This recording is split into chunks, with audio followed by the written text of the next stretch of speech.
What's up, Inside Lines fam? I'm your host, Atoya Burleson, and the Super Bowl is finally set. That's right. We have the Eagles taking on the Chiefs in Super Bowl 59. This is going to be a great one. I cannot wait. Get your popcorn, invite your people over. But if you can make it to New Orleans, come join us. We are having our final live podcast at the Super Bowl at Saks Fifth Avenue on Canal Street. Purchase a VIP ticket, and you not only get to watch the podcast, but before the podcast, there's food, there's drinks, there's activations. You can meet other women and connect. It's going to be a great time. But if you're like, hey, Atoya, I can't make it that early. Can I get there later? Yes, you can. Purchase a general admission ticket, and that starts at 2:30 for check-in, and the podcast goes live at 3 p.m. We hope you can make it to New Orleans. That's on February 6th, 1 or 2:30, depending on which ticket you get. Make sure you get your tickets at our Eventbrite. The link is in our bio. We have some amazing guests, lots of activations. We have the Wags to Riches crew coming. We have lots of questions to get answered. We have food, we have drinks. We're going to have a good time. Most importantly, we're going to come together and celebrate one another. So make sure you get your tickets. And listen, we're also having some other fun things going on. Did y'all know that on Saturday, February the 8th, we're having our first, or they say inaugural, Ladies Playbook Brunch Awards on February the 8th at 11:30 at the Le Meridien. So if you can make it to that, there's a link for that as well. Let us know. We would love to see you. We love the support. It's going to be a great time. But until then, let's have some fun with our last guest, with an amazing Minnesota wife, Ari Jackson, who is a boss, a brand builder, a mother, and she was so much fun to have on. Thank you for coming, Ari. You guys enjoy the show.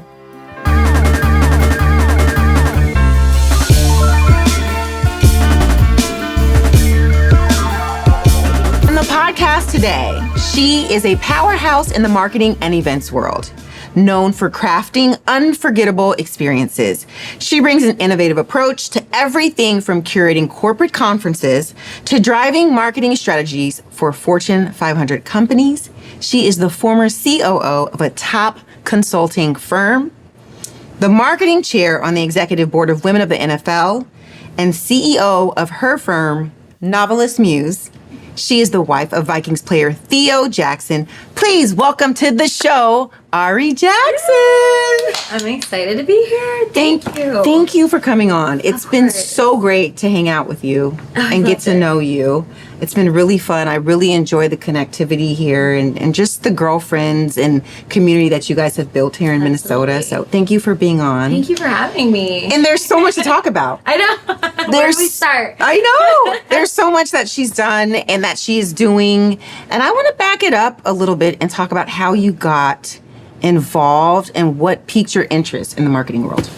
So I've always started, I feel like, from the bottom. Okay. So it was never like I came in at a managerial position or I came in at the C-suite. It was always I started either as a desk worker, moved up to managerial, moved up to store manager. Now I'm with the C-suite level executives.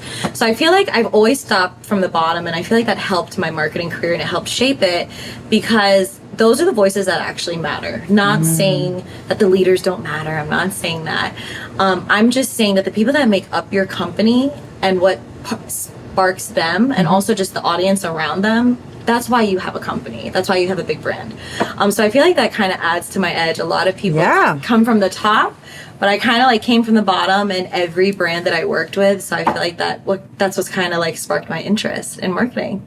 That makes sense because you can relate to all levels. Right. You've done all of it. So there's nothing that you're blind to or, you're privy to everything because you've done it all. Absolutely. Okay, so tell me where you got started and how that has elevated your career. Absolutely. So I started in high school. I actually graduated a year early. Okay. I have a competitive spirit, and I feel like it was always me against my dad, and I feel like my dad played on my spirit, and it was always like, no, I don't think you can move out at 17. And at the time, it's like, oh yeah, like okay, like let me find the job to get the money to get the. So you were Usher. Watch this. Watch me do this every time. But I feel like at the time I didn't realize that he was playing with me. Like he knew my edge. So I graduated a year early and I actually got a position at Jared, the Galleria store. And from there I started off as just a timepiece salesperson. Within 3 months I became the department manager, from there store manager. And then before I know it, I'm at the round table with C-suite level executives, kind of planning out district management, events, marketing. So from there, I feel like every position after that, I started at European Wax Center. Same thing. I was just at the front desk. Then I was managing a store. From there, it was district management. Then from district management, I'm sitting at the marketing table. So I had a seat at the table. So I think the biggest thing was listening. There's no one that's better than anyone else. That's number one. And number two is, people, when they work, they do things they don't want to do every single day. And if you just played on the passions and listened to what people are telling you, and I know in this world that's going to be a lot to change, right? Because most companies, this is what you do, and this, and this. You're never really hired for your job position. So I feel like that's what kind of I brought to the table, was the realism and the passion project behind things. Marketing, I feel like a lot of people think marketing is a gimmick, which it is. I'm going to be completely honest. You're selling that dream. I'm selling a dream. I want to sell you the dream for the most amount of money that I could sell it to you for, the quickest way possible, right? But also, if you can just relate and you play on the person versus the product, that's marketing. That's true marketing. And they don't feel like they got. Like if you leave a car dealership, usually I feel like I got. Talk about it. You think you had it. I think I had it. And then I look back and I'm like, wait a second. They got me. They got me. So I like to bring just transparency to marketing. And I feel like most of the brands I worked with, I brought that edge. And then, of course, with my consulting firm, it kind of got to a point where, why am I working for the big guys? Like, I can kind of work for myself. So I started working for myself, and then for about 2 years. How did that happen? Were you working at the time for someone else, and you're like, I'm going to figure out how I can create what I want to create while working, and then I can exit? Like, what was your strategy there? So it just got to a point where the schedule wasn't working for me, and I just realized I didn't have to be under someone's thumb. Like, I could make my own way. I can pave the way for myself, and I could do this alone, because what I'm doing, I'm already working for myself. I was just afraid. It was really just me versus me. So I needed someone else to validate me, if I'm being honest. I needed a boss to be like, yeah, this is what you should be doing, versus just trusting myself and doing what I've been doing this whole time. So that's where I kind of got to the point of working for myself. So I did that for about 2 years. And I kind of dabbled into the corporate event space. That's actually where I stayed. I wasn't really big on marketing at the time. I was really just doing the fun, the design. And that's actually where I met my husband, was a corporate event. So, oh, really? I met him. Yeah, the story is actually a little... I gotta hear this. It's a little funny. I just came out of a relationship when he slid in the DMs. And, at the time I was kind of playing hardball. I was like, listen, I don't do ball players. I don't date athletes. It's just not my thing. And I was like, don't ask me to be flown out. I'm not being flown out. I'm staying right here in Florida. So he's like, okay. So we were talking for a few weeks, and then he had a bye week. And he just shows up, like, to Florida. And he came. I was like, hey, like, I'm actually working this week, and I have a corporate event that I'm hosting. You can be my +1 if you'd like, but I know you're busy. Like, it's your bye week. Like, in my head, I'm like, he's not coming to Florida on his bye week. Right. That's insane. But he shows up, and he texts me, and I'm, like, in the middle of working, and he's like, hey, I just landed, blah, blah, blah. And I was like, where? Where did you land? And he walks through the door, 6'2", handsome as hell. Handsome as God knows what. I was like, okay. So he walks through, he's ready. He has suit and tie ready for the gala, ready to be my +1. And I have all the walls up. I'm like, I don't know where you think you're staying. You're not staying with me. He's like, oh, no, I'm not staying with you. I got my own hotel. So all the signs. So you were like... I know, and I'm so mad at myself, because I was like, wait, you got... Why are you making it so easy? I know. I was like, I have plans with my friends. He's like, okay. He's like, you do whatever you want to do this week. I just came here to show you how serious I was, and if you want to pursue it, we could pursue it.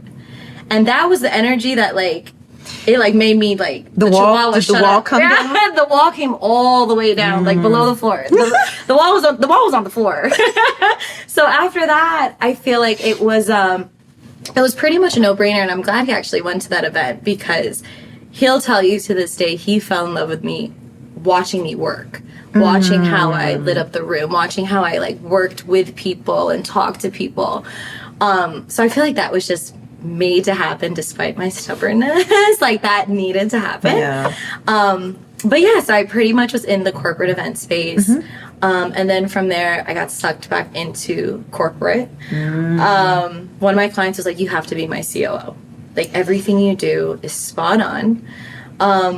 And to be honest, most of your life, you have a vision for what you want to be in your life, right? Whether that's you want to climb the corporate ladder, you want to be mommy of the year, you know what I mean? Like trophy wife, or you want to be just this glamorous influencer. Everyone has this like ideal goal. Yeah. This is where I want to be. And I always told my friends, like, I was going to be a COO of a big firm one day. Like that was just my thing. I was always career driven for it. So I was like, okay, like this was God handing it to me. Like this was my time to take it as the opportunity. And I feel like I got there and it was not what I expected at all, actually. It actually humbled me. Really? In what ways? So it humbled me in the sense of you have an idea for your life, and that idea, you're actually playing small. So being a COO or a CEO as a woman or as a man, there's so much more you could do. How do you make people feel? Do you have children? How do you want to treat your children? How do you want them to grow up? Are you a husband or a wife? How are you showing up in your marriage?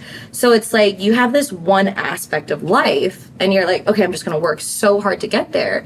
And then you get there and everything else crumbles. And that's kind of what happened a little bit. Okay. Theo and I were serious at this time.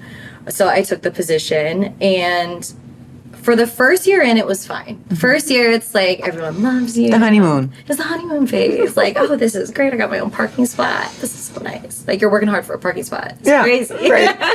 But I got there, and Theo obviously was on his second year, I believe, in the Vikings. So I was traveling back and forth. I was going to Florida just to like make appearances in the office, and then I would come back to Minnesota. So it was like a 2 week on, 2 week off, and it was like switching lives pretty much.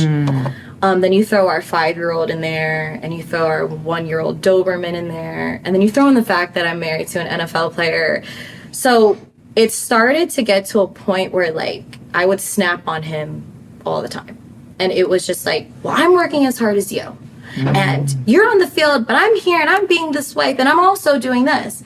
But he would like, he's cool, calm, and collected all the time. So he was like, but you're doing that. Like you are the reason you are this stressed out. And there has to be a law against husbands being right. Because it's just, when they're right, it's like, I'm just gonna go to bed. How can I deflect? How can I deflect? I'm going to bed. Like whatever. But it kind of got to that point where it was like my son started to act up in school, and I'm very big on women empowerment and women can do it all, because when I started to seriously date my husband and we were engaged, it was like, oh, you know, like you have to be. It's that stigma. You're about to be a stay-at-home wife. You have to give up your life. And so hearing those whispers was like, no, I don't. And it almost like fueled me, but in an inadequate way. Like, just because of that, I'm going to show you that I could do it all. I can have it all. I can be a COO. I can be the wife. I can be the best mom of the year. But if I'm being completely honest, I wasn't. My son wasn't getting what he needed out of his mom from like a 3 or 4-year-old. And my husband was getting the leftovers of my energy and like what I had left because I was traveling back and forth. That's exhausting. It's exhausting. So I feel like it was humbling because you get everything you want in life and you realize that it actually doesn't matter. Like those things don't matter. So I started going to therapy. Well, let's talk about therapy because you talk about stigmas, right? Yeah. There's this stigma about therapy and how you don't need, I think now people are like coming to the realization you do need it. Everyone needs it in some capacity. Everyone needs a life coach or someone that can help walk them through life because there's this path unknown that we charter and we need someone to help us navigate it. So how did you decide to go to therapy? Was it difficult? And, when you first made that choice, I would love to know from your perspective. Absolutely. Therapy, I didn't mind it. It took me a while to open up, for sure, because I'm very self-aware of a lot of things. So I feel like there's not many things you can tell me. So for me, it was kind of like, okay, I'll go to hear what you have to say, but there's nothing you're saying that I don't already know. So that was a challenge in itself, was realizing that you are not a professional. You do not have a master's degree in psychology. You do not know how to read people. As smart as you think you are, you can't go in and do what therapists do. So that was like number one, was getting off my freaking high horse that maybe I didn't know what was best. And going felt great to me. I went every Tuesday. Dr. Mac, shout out Dr. Mac. Yeah. I love that. I love him. He's the best. Did you feel like there was, when you left,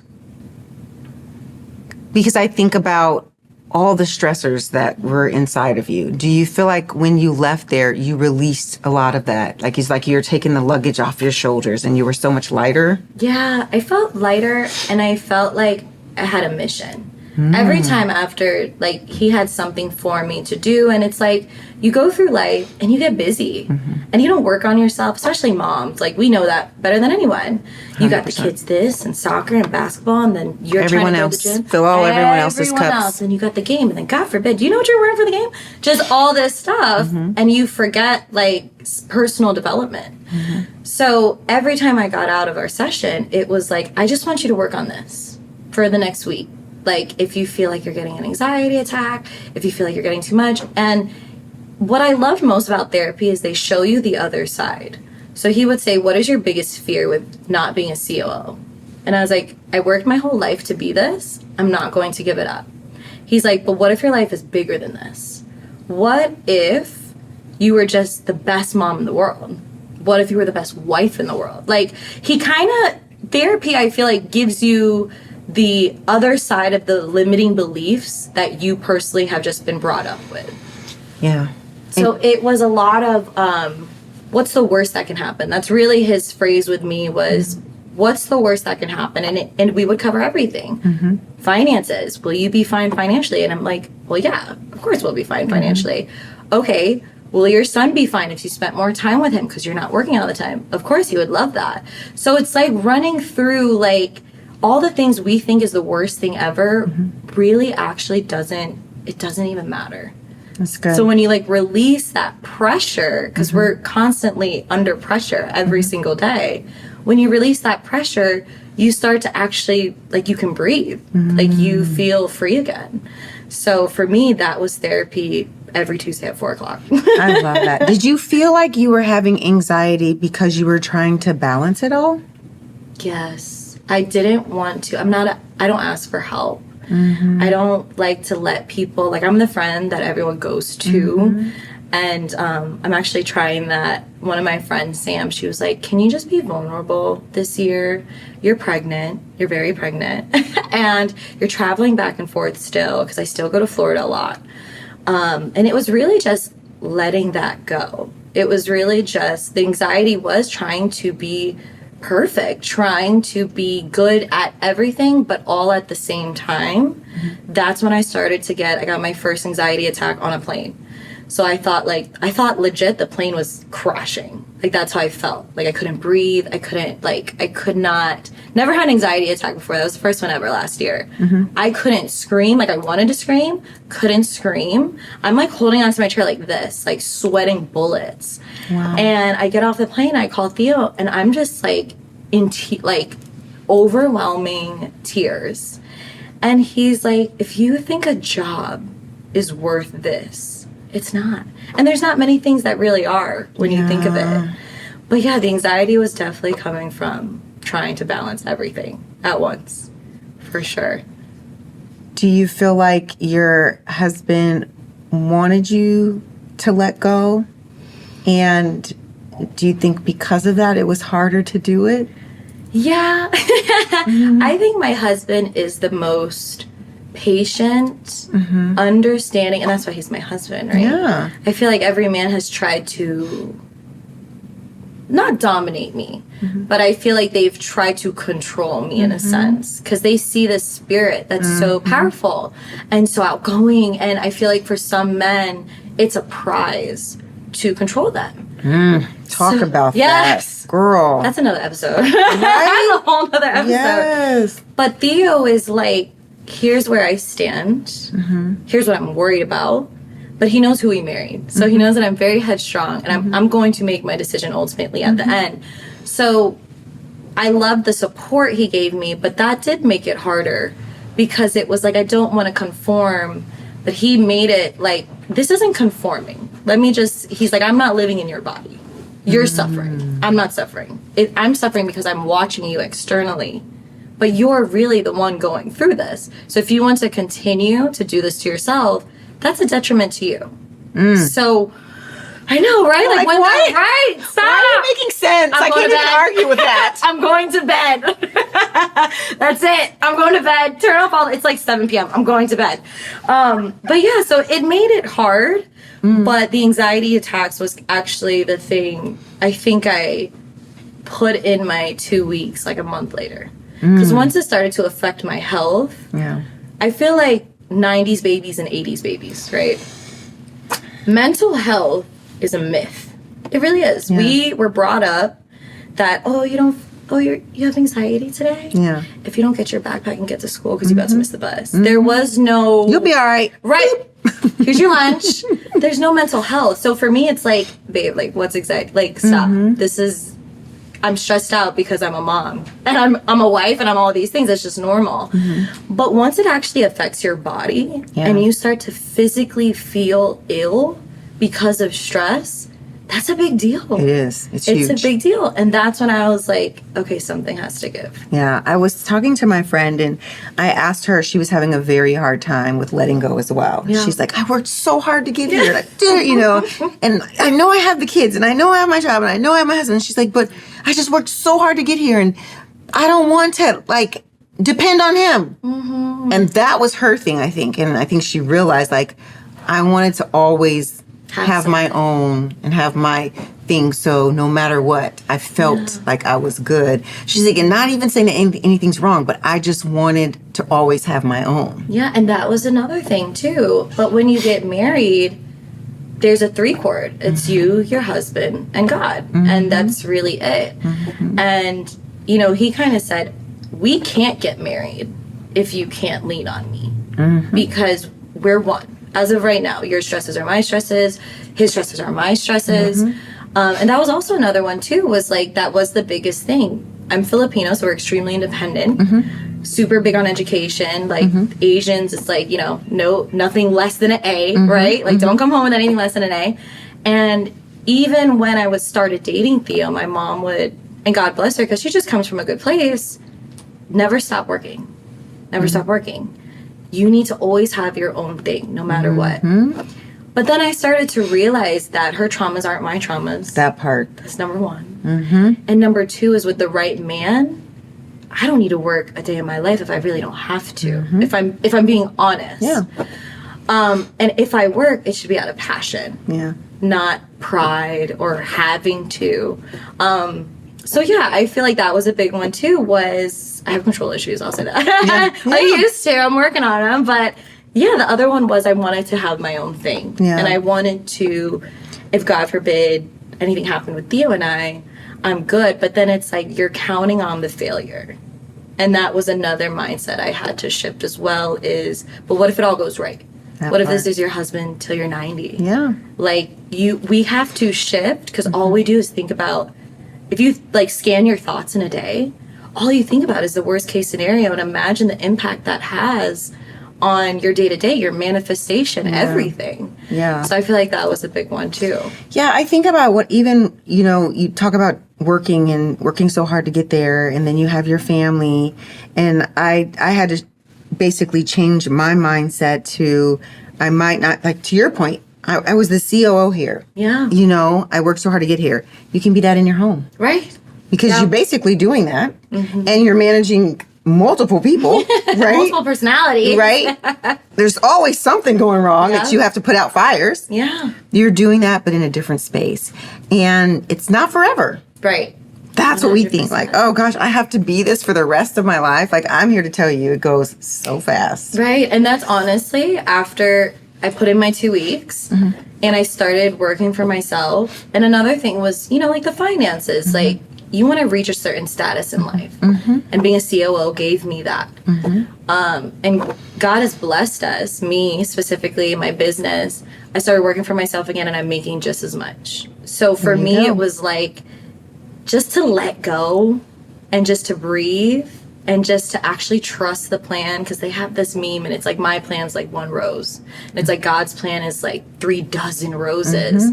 And if you just stop and think that what you're fathoming is just like this tiny little speck of like the grand scheme of life. Yes. So yeah, I ended up quitting and that was so tough. That was I think I cried for like a week. You did. You had to mourn it. I had to mourn. Like, it was bad. Like, it was like, even Theo was like, you're so depressed. I was like, yeah, I'm depressed. Like, I have to, like, you know. I need a minute. Yeah, no, seriously. I need Reese's in the freezer, please. ASAP. Ice cream the whole night. I was very depressed, but everything else shifted for the better. My son's behavior got better in school. Theo was thriving in football, just thriving. Our household was cleaner more often. There was more home cooked meals, I'll tell you that. I felt better naturally. So what I got out of it was way better than before. Like what I could imagine. And what's crazy is, like they say in philosophy, like if your mind hasn't gone there, then your body physically can't go there. So my mind has gone to COO. My mind has gone to this successful woman, businesswoman. But I never thought of the other side. Like I never thought of being a like stay-at-home mom or like running my own business even. But seeing it now when the therapist brought that in, and that's why you need a therapist to show you those things. Other side. Because then you start to picture it. Now you're manifesting it. Because time doesn't really exist. Yeah. If your mind's there, your body will eventually follow. Yep. Okay? So for me, it was like, I could be this mom. I could do the business thing. I could do, and once I started to just get used to that idea, that started to become my life. Okay, so you have to talk about, so you said goodbye. You mourned. You leaned into your family. Yeah. And you've been supporting and building your family during this time. Yeah. And during that time, it's allowed you to think about or re-see what it is you want to do for yourself and build to get there. Right. What does that look like for you? Ooh. So now we got married in March. Okay. You can't just say that. Talk about the wedding. In March. Oh my God, it was like a fairy tale. I would never do it again. But it was a fairy tale. I planned my whole wedding. We got married in Nashville, so that's where Theo's born and raised. And everything was perfect. Like, it's like time stopped. I know a lot of couples are like, I don't even remember my wedding day. I remember every minute of that day. I really do. All the details? All the details. So we got married together like March. Oh God, if Theo's gonna watch this. March 16th. Okay, March 16th. March 16th we got married. The weather was stunning. And I got married to my best friend. Even just like we were friends first. And I feel like that's what made the wedding so much better. Yeah. So we got married. After that, we went to Napa for a pre-moon because we were going to go to France and Europe after. So I was like, can we take like a mini moon? I love that. That's actually a great idea. Like right after the wedding day, I was like, we're off to Napa. Like I want no responsibilities. I've been planning this wedding for so long. So we went, and then shortly after, I think in May, I got pregnant. And that was not part of the plans.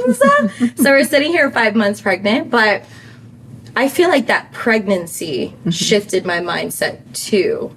Because if I'm being completely transparent, I do not support abortion. I don't want to say that at all. But everyone has that, oh my God, what am I going to do? Like, what am I going to do?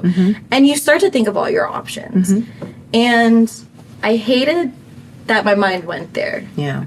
Not because of the act itself, but because I was so used to my current life that I feared change. I finally got here. Like, okay, God, I quit COO. Yeah. You know what I mean? Like, I don't want another change. yeah, like, what are we doing? I literally, we just got in groove. Like, we're in rhythm. Aiden's in rhythm. Theo's in rhythm. He's in his 3rd year.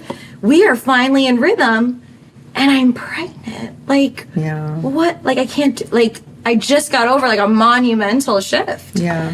And I just kept, 2 things you don't do when you're contemplating life decisions is talk to your mom or go to church. Okay. Those are like the 2 things. So I'm going to recommend everyone to talk to your mom and go to church. I talked to my mom and she didn't even know anything that was happening. And she's like, I feel like something good's about to happen to you. She has no idea. And I'm like, I gotta go. I don't even want to talk to you right now. I gotta go. And then Theo and I went to church that week, and the sermon, I remember it to this day, was, how can you ask to be blessed, but you don't have the capacity to be blessed? So you ask for the big house. You want the big house. You want the 3-seater Mercedes. You know what I mean? You want the 3-row Mercedes. You want all these things, but you want to be alone. Right. It doesn't make sense. You want a house with no laughter. And those are the things I want. I want, you know, everyone wants that 5, 6, 7 bedroom house with the marble and the this and the that. And you want the nice car, and you want the big car. You want the mom SUV that looks stunning, like in a parking lot. But you want to be alone. So it's like your vision is incomplete. So when God gives you that puzzle piece, how are you going to say no to it?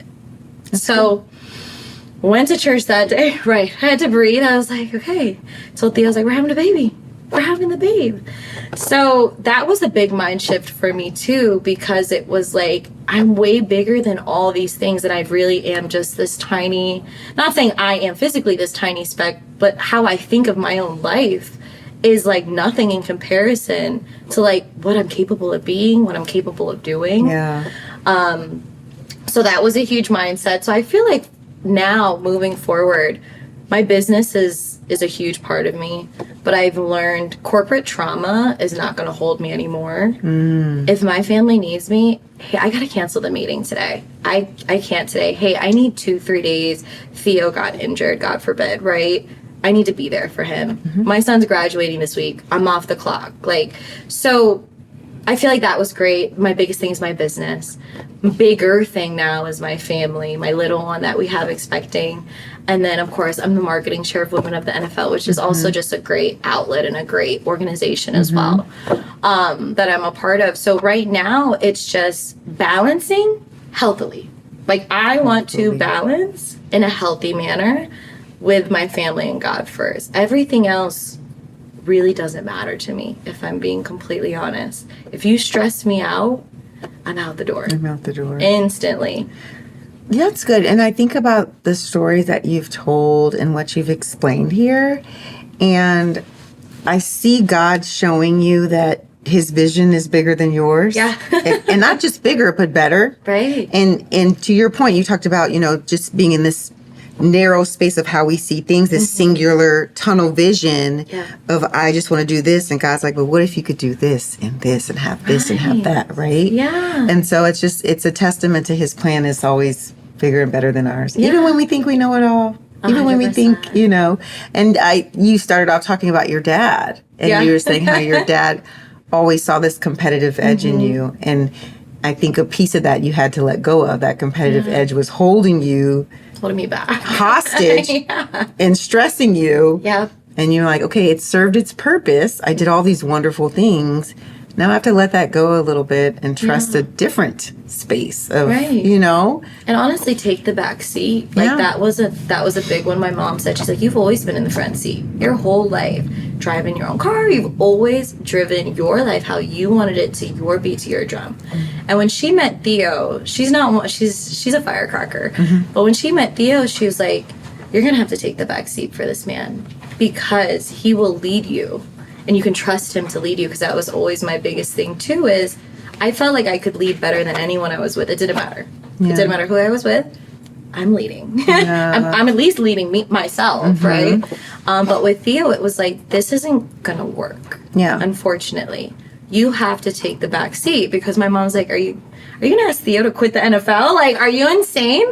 So that was also just a realization, like, I will take the back seat. And not my marriage specifically, but the seasons in our marriage didn't call for me leading. It just didn't. It called for me being a supportive role. And that's what I had to get used to doing. And it's hard, right? Yeah. I'm sure that comes up sometimes. You're like, oh, bring it back down. Right? Because we're not going there. Absolutely. Right? No, it's difficult. Like, Theo had to teach me. He's like, no, we're not doing this right now. Like, nice try. Just reel it in. Reel it back in. Sit down. Like, you just got to trust me. Yeah, that's it. Sit right here. Sit right here. That's him. And I'm like, oh, are you talking to me? Like, I'm Aiden. Like, I feel like I'm getting talked to like our son. But, yeah, that was, like, the biggest thing was just, I got to be a backseat driver. Yeah. And probably the way you explained to him, I'm sure his calmness and the way he delivered allowed you to really receive that in a way where you could do that. Yeah. Like you said, the guys before, if they were very headstrong and they're coming at you this way, then you're going to come at them this way. Right. But because he took a different approach, you were kind of like, So upsetting. Like, I can't really argue with I have nothing to say. I have nothing to say. Isn't that the worst? You're just sitting there. Yeah. Nothing like this. Like, all right, you win that one too, but I'm not going to say that. Right. But you win We that. both agree. Yes. Silently. So I love that you touched on mental health. And what would you say to someone, because you're not the only one that struggles. We all struggle at some point in our lives with mental health, with what we're dealing with. What was it that urged you to go get help? And what would you suggest to someone else that may be struggling right now?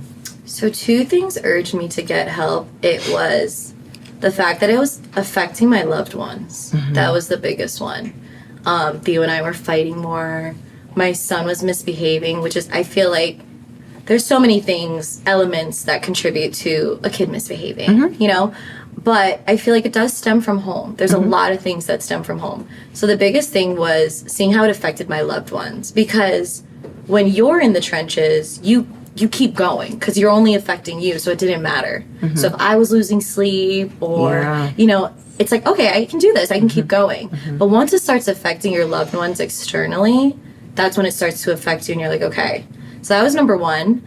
And then I feel like number 2 was the anxiety attacks. Physically, your body will tell you when you're at max capacity, whether it's headaches might be one, anxiety attacks, dizziness. Like there are things, if you're, you know, in your 30s, 40s, 40s is still young. If you're in your 20s, 30s, 40s, and you're having these physical issues and you're healthy for the most part, and you're stressed, that could be your stress. And people just don't really realize that it links. So I feel like my advice is, think of a therapist. I call Dr. Mac my homegirl. That's your homegirl. Like you I love that. That's your homegirl. Your therapist is your homegirl. Hey girl, hey. I would start our calls like, Dr. Mac, hey girl. Like he would hate it all the time. He would laugh at me all the time. But I would even tell my husband, that's my girlfriend.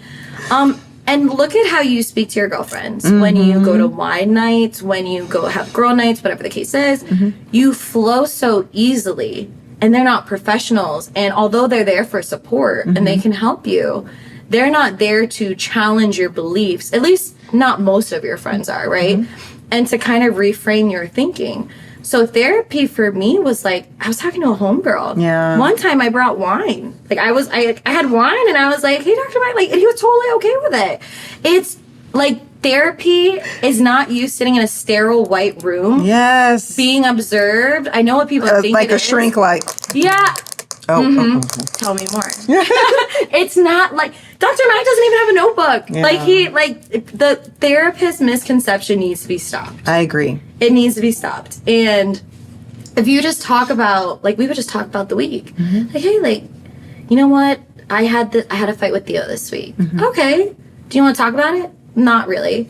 okay, what do you want to talk about? It's that simple. Yeah. Like it's just to get things out. Because one thing he said was, when your mind is full, you can't be mindful. So I felt like my mind was so boggled down by like day to day that it was showing externally, like by anger or sadness, or I wouldn't be able to regulate my emotions. So if there's anything I could say, go to therapy. Go to therapy. Just go to therapy. It's everything. It's everything. And it's so easy. Yeah. And there's no pressure. You talk about whatever you want to talk about. And then you leave. That's it. Like, and you're like, that's oh, I feel so much better. Yes. Facts. I feel so much better. But yes, definitely go to therapy. Go to therapy, y'all. I'm telling you, it's just like you work out for your body. You have to work out your mind. You have to get a different vantage point, a different perspective, someone else who makes you see things or stretches you mentally. Yeah. It's so needed. Yeah, you work out, but you don't go to therapy. Right.